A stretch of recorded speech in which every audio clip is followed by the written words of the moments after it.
ರಾಜ್ಯ ಸರ್ಕಾರದ ವತಿಯಿಂದ ಸೆಪ್ಟೆಂಬರ್ 22ರಿಂದ ಅಕ್ಟೋಬರ್ 12ರವರೆಗೆ ಹಿಂದುಳಿದ ಆಯೋಗದಿಂದ ನಡೆಯುವ ಜನತೆಯ ಶೈಕ್ಷಣಿಕ ಹಾಗೂ ಸಾಮಾಜಿಕ ಆರ್ಥಿಕ ಜನಗಣತಿಯಲ್ಲಿ ವೀರಶೈವ ಲಿಂಗಾಯತ ಸಮುದಾಯದವರು ತಪ್ಪದೇ ವೀರಶೈವ ಲಿಂಗಾಯತ ಎಂದು ಬರೆಸುವಂತೆ ಅಖಿಲ ಭಾರತ ವೀರಶೈವ ಮಹಾಸಭಾದ ಕೊಡಗು ಜಿಲ್ಲಾ ಘಟಕದ ಅಧ್ಯಕ್ಷ ಎಚ್.ವಿ. ಶಿವಪ್ಪ ಮನವಿ ಮಾಡಿದ್ದಾರೆ.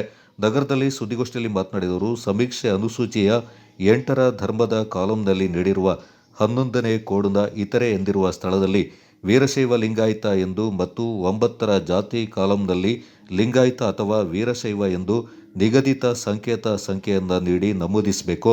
10ರ ಉಪಜಾತಿ ಕಾಲಂನಲ್ಲಿ ತಮ್ಮ ಉಪಜಾತಿಗಳಿಂದ ಕೋಡು ಸಮೇತ ದಾಖಲಿಸಿ ಮಾಹಿತಿಗಳಿಂದ ತಪ್ಪಿಲ್ಲದಂತೆ ನೀಡಲು ಸಲಹೆ ನೀಡಿದರು.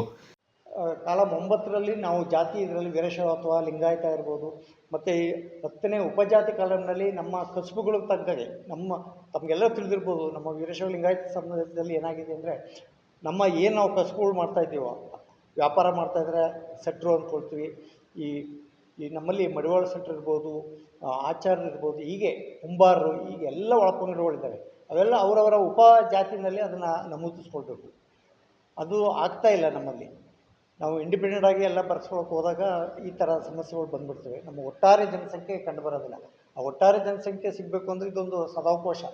ನಾವೆಲ್ಲ ವೀರಶೈವ ಲಿಂಗಾಯತ ಅಂತ ಬರ್ಸ್ಕೊಂಡ್ರೆ ನಮಗೆ ಒಂದು ಹೆಡ್ನಲ್ಲಿ ನಾವೆಲ್ಲ ಒಂದು ಗ್ರೂಪ್ನಲ್ಲಿ ಬರೋಕ್ಕೆ ಸಾಧ್ಯತೆ ಇರ್ತದೆ.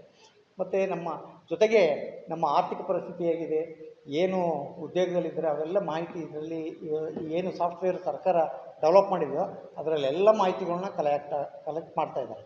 ಮುಂದಿನ ದಿನಗಳು ಅವನ್ನೆಲ್ಲ ಉಪಯೋಗಿಸ್ಕೊಂಡ್ರು ಅನಲೈಸ್ ಮಾಡೋಕ್ಕೆ ಸರ್ಕಾರಕ್ಕೂ ಅನುಕೂಲ ಆಗುತ್ತೆ. ಮತ್ತು ಘಟಕದ ಪ್ರಧಾನ ಕಾರ್ಯದರ್ಶಿ ಟಿ.ಎಸ್. ಶಾಂಬಶಿವಮೂರ್ತಿ, ಘಟಕದ ಪದಾಧಿಕಾರಿಗಳಾದ A P. Udayakumar, M S. Ganesh, B V. Basavaraju ಪಾಲ್ಗೊಂಡಿದ್ದರು.